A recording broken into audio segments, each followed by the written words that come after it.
তীরে এসে তরি ডুবালো নেপাল। ইংল্যান্ডের কাছে 4 রানে হেরে গেল বিশ্বকাপের এই ম্যাচ। ইংল্যান্ড শিবিরে ভয় ধরিয়ে দিয়েছিল নেপাল ক্রিকেটাররা। দুর্দান্ত ব্যাটিং করে শেষ ওভারে যখন 6 বলে 10 রান দরকার ছিল, হাতে ছিল অফুরন্ত উইকেট, কিন্তু শেষ পর্যন্ত পারলেন না নেপালের ব্যাটাররা। শেষ ওভারে স্যাম কারান দুর্দান্ত বোলিং করেছে। 6টা বলের 6টাই ইয়র্কার লেন্থে বোলিং করার কারণে ম্যাচটি জিতে যায় ইংল্যান্ড। টি-20 বিশ্বকাপের পঞ্চম ম্যাচে মুখোমুখি হয় ইংল্যান্ড ও নেপাল।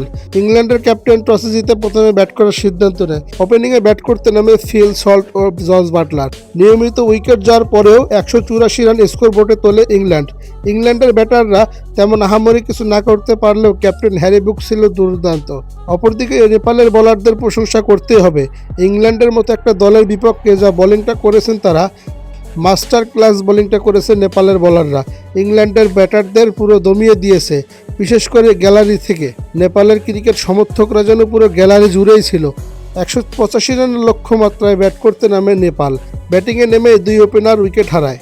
দলের হাল ধরেন ক্যাপ্টেন রোহিত এবং এলরি। দুর্দান্ত ব্যাটিং করে 12 ওভারে 108 রান করেছিল এই 2 ব্যাটার।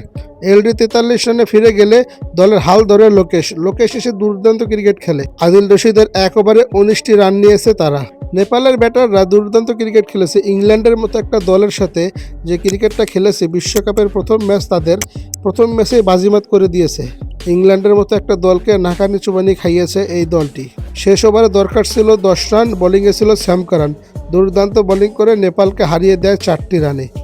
নেপালের অধিনায়ক রোহিত বলেন যে আমরা এই বিশ্বকাপটা খেলতে এসেছি বিশ্বাস নিয়ে, কিন্তু নেপালের ভক্ত সমর্থকদের আমরা এই ম্যাচটি জয় দিতে পারলাম না। আমরা সবার কাছে দুঃখিত। পরবর্তী ম্যাচে আমরা পারবো অবশ্যই।